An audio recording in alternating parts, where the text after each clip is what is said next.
आधे घंटे की मुलाकात की, 12 से 12:30 बजे तक। और जैसे ही मैं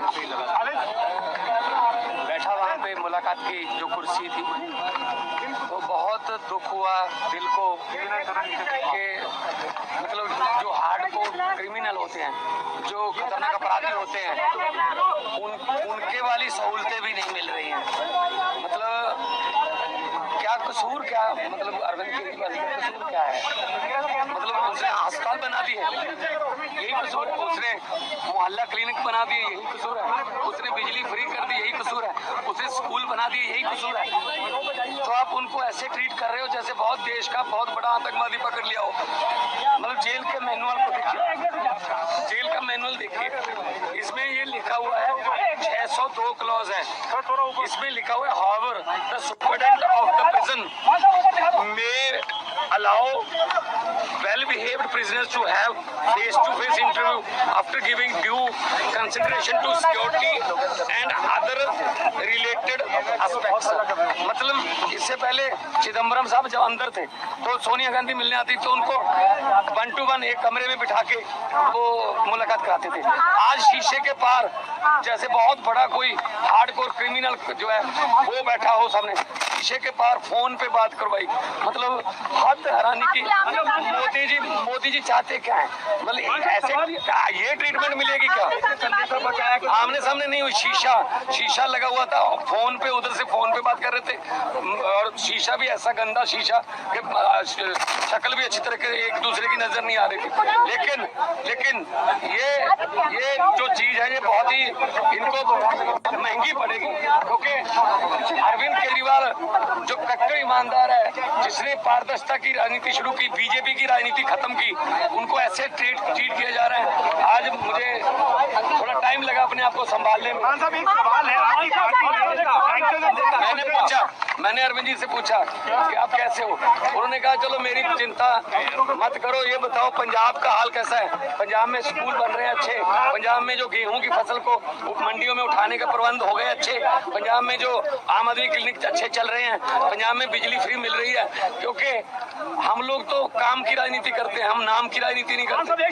तो मैंने कहा जी बिल्कुल पंजाब भी अच्छा है, असम में जाके आया हूँ, गुजरात जा रहा हूँ, कल दिल्ली में भी प्रचार करूंगा, कुरुक्षेत्र गया हूँ। तो आम आदमी पार्टी जो है एक सोच का नाम है।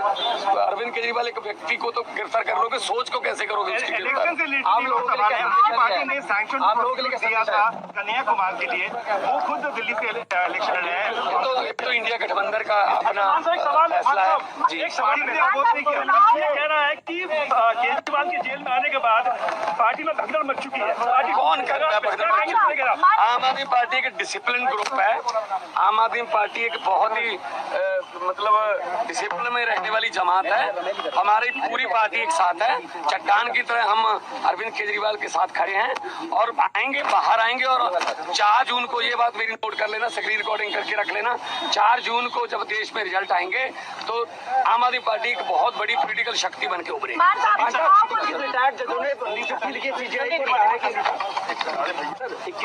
आज जब सर से मिले तो हम सबने पूछा कि सर आप कैसे हैं, आपका हेल्थ तो ठीक है, आप कैसे हैं?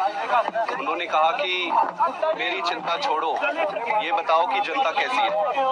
उन्होंने पूछा कि क्या जनता को फ्री में जो बिजली मिल रही थी वो कंटिन्यू है, मिल रही है? उन्होंने पूछा कहीं बिजली कट तो नहीं, पावर कट लग तो नहीं रहे? उन्होंने पूछा कि अस्पतालों में जो दवाइयाँ मिल रही थी क्या वो दवाइयाँ अभी भी मिल रही है? उन्होंने पूछा कि बसों में जो यात्रा हो रही थी फ्री में महिलाओं को, क्या वो अभी भी कंटिन्यू है? उन्होंने सारी चीजें पूछी कि दिल्ली का हाल कैसा है, जनता कैसे है, और हमने एक एक चीज उनको बताया। उन्होंने ये भी कहा कि अगले हफ्ते से वो 2-2 मंत्रियों को बुलाएंगे और 2-2 मंत्रियों को बुलाकर दिल्ली के सारे कामों का रिव्यू करेंगे। उसके साथ साथ उन्होंने मुझे ये भी कहा कि मैं सभी विधायकों से मिलूं और सभी विधायकों से मिलकर उनको ये कहूं, उनका केजरीवाल साहब का ये मैसेज उनको दूं कि वो अब अपने गली गली में, घर घर में अपने एरिया में जाके जनता से मिले। किसी को कोई तकलीफ नहीं होना चाहिए, किसी को कोई दुख नहीं होना चाहिए। आज तक जितनी सेवा करते आ रहे थे उससे 10 गुना ज़्यादा सेवा करना है। उन्होंने ये भी कहा कि वो जल्दी बाहर आएंगे और जब भी वो बाहर आए जो 1000 रुपये प्रति महीना सभी महिलाओं को देने का वो वादा और बजट पास जो उन्होंने किया है उसको वो पूरा करेंगे। मतलब पूरे समय वो सिर्फ यही पूछते रहे कि दिल्ली की जनता कैसी है, जनता कैसे है, जनता में क्या चल रहा है, सब सुखी तो है ना। सबसे बड़ी बात ये कही कि संगठन देख रहे हैं बहुत अच्छे तरीके से, और मेरी ड्यूटी इस बात के लिए लगाई कि अपने जगह जगह पे जाना है और इंडिया अलायंस की अगर कोई किसी स्टेट में जाना पड़े इंडिया अलायंस के लिए वहाँ भी आप जाना है। तो ओवरऑल ये भी उनको संविधान की चिंता थी कि देश बचेगा तो पार्टी बचेगी, संविधान बचेगा तो पार्टी बचेगी। 21 रिटायर्ड जजों ने चिट्ठी लिखी को कहा कि बदनाम किया जा रहा है। 21 रिटायर्ड जजों ने चिट्ठी लिखी सीजीआई को कहा कि जुडिशरी को बदनाम किया जा रहा है। देखो पता क्या देश में जो हालात हो गए हैं, किसी को पूछ लो दुकानदार को वो भी कहेगा गलत हुआ है, ये गलत हुआ है। अरविंद केजरीवाल को गलत उन्होंने अंदर करा है।